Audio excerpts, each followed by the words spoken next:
Friends బాగున్నారా? మీరంతా బాగుండాలని కోరుకుంటున్నాను. ఈ రోజు మన వీడియోలో మునక్కాయలు పులుసు పెట్టుకుంటాను. మునక్కాయలు తీసుకును ఇవన్నీ కట్ చేసేసుకోవాలి. ఈ విధంగా కట్ చేసుకోవాలి. అన్ని తొక్కు అంతా తీసేసుకోవాలి. ముందుగానే కట్ చేసి పెట్టుకున్నాను నేను. ఈ విధంగా కట్ చేసుకున్నాం కదా, పులుసులన్నీ తీసేసుకొని పక్కన పెట్టేసుకోవాలి. ఇంకొక ప్లేట్లోకి తీసుకోవాలి. ఈ విధంగా అంతా పొట్టు అంతా తీసేసుకోవాలి. అంటే మనం కోసేటప్పుడు సైడ్ వస్తుంది కదా, సైడ్ ఉండేదే తీసేసుకోవాలి. మొత్తం తీసేసామంటే ఎర్రబడిపోతుంది. మనం వండేటప్పుడు ఎర్రబడిపోతుంది. అందుకని అన్ని తీసేసుకోకుండా మనం కట్ చేసేటప్పుడు వచ్చిందే తీసేసుకోవాలి. ఈ విధంగా ఇవి మనం శుద్ధం కడిగి పక్కన పెట్టేసుకోవాలి. ఈ విధంగా కడిగి పక్కన పెట్టేసుకోవాలి. మునక్కాయ పులుసు కోసం చింతపండు తీసుకోవాలి. ఒక చిన్న నిమ్మకాయ చింతపండు తీసుకున్నాము. ఈ చింతపండు కడిగి నానబెట్టుకోవాలి. ఈ విధంగా కడిగి నీళ్లు ఉంచేసి మళ్ళా నీళ్లు పోసి నానబెట్టుకోవాలి. ఇది నానతా ఉంటది కదా, దీనికోసం మనం టమాటాలు కట్ చేసుకున్నాం. చింతపండు నానేసుకున్నాం కదా, దానికోసం ఒక 3 టమాటాలు తీసుకొని ఈ మునక్కాయ పులుసు కోసం ఇవి కట్ చేసుకోవాలి. ముందుగా కట్ చేసుకున్న తర్వాత ఇది తీసేసుకోవాలి.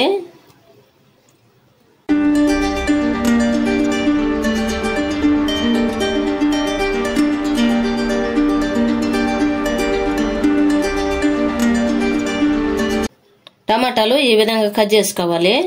ఈ కట్ చేసుకుని పక్కన పెట్టేసుకోవాలి. ఈ కూర కోసం ఒక ఉల్లిపాయ తీసుకున్నాము. పై పొట్టు అంతా తీసేసుకొని కడిగేసుకున్నాము. ఇది కట్ చేసుకోవాలి.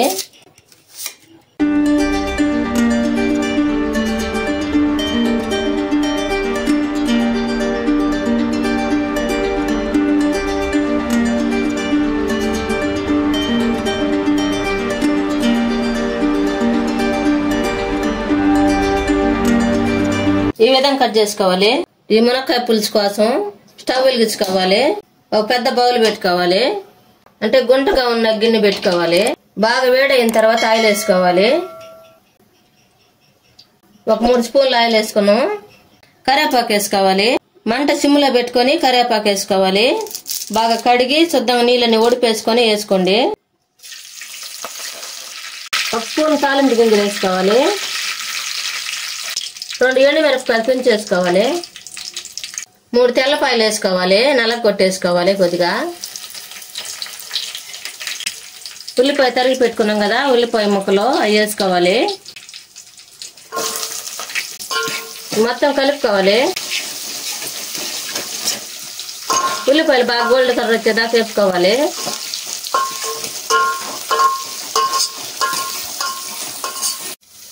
బాగా గోల్డ్ కలర్ వచ్చినాయి కదా ఉల్లిపాయలు, ముందుగా మనం కట్ చేసి పెట్టుకున్న మునక్కాయలు కూడా వేసుకోవాలి.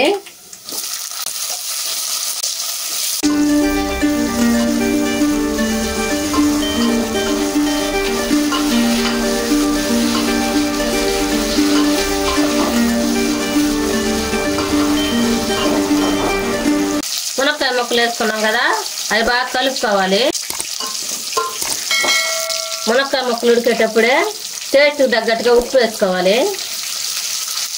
నేనైతే 2 స్పూన్లు అంత వేసాను. ముందుగా కట్ చేసి పెట్టుకున్నాం కదా టమాటా ముక్కలు, అవి కూడా వేసుకోవాలి.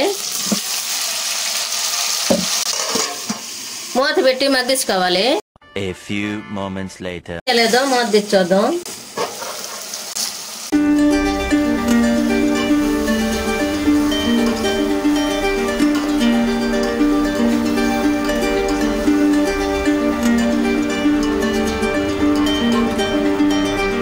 ఈ విధంగా మగ్గాలి. మనం ఉప్పు వేసుకొని మునక్కాయల మీద వేసాం కదా టమాటాలు, మూత పెట్టేసి బాగా మగ్గిపోతాయి. ఇప్పుడు ముందుగా మనం చింతపండు నానబెట్టుకున్నాం కదా, ఈ చింతపండు బాగా కలుపుకోవాలి. ఈ రసం తీసుకోవాలి. ఈ విధంగా కలుపుకోవాలి.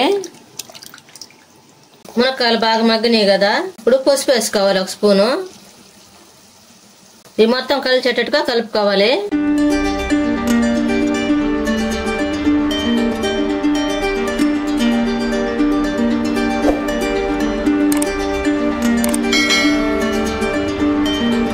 వేసుకోవాలి 2 స్పూన్లు. ఇది కూడా మొత్తం కలిసేటట్టుగా కలుపుకోవాలి.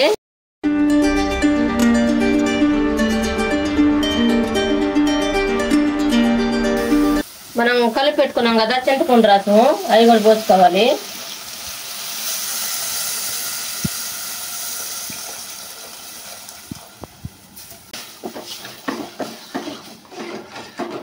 పోసిన తర్వాత మొత్తం కలుపుకోవాలి. మళ్ళా చింతపండులో వాటర్ పోసుకొని మళ్ళా వెనక సిక్కి కూడా మళ్ళా కలుపుకొని మళ్ళా రసం తీసుకోవాలి. అవి కూడా వంచేసుకోవాలి. ఈ విధంగా ఉండాలి. దాంట్లో ఉన్న రసం అంతా తీసేసుకోవాలి. ఇప్పుడు మూత పెట్టి ఉడికించుకోవాలి కలుపుకొని.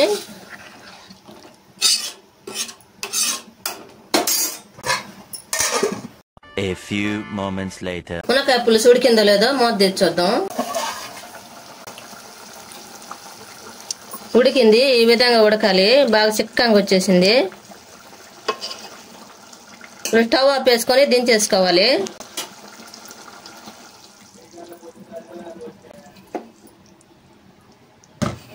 ఎంతో టేస్టీగా ఉండే మునక్కాయ పులుసు రెడీ అయింది. ఈ వీడియో మీకు నచ్చినట్లయితే లైక్ చేయండి, షేర్ చేయండి, సబ్స్క్రైబ్ చేసుకోండి, పక్కన ఉన్న బెల్ నొక్కండి. Thanks for watching.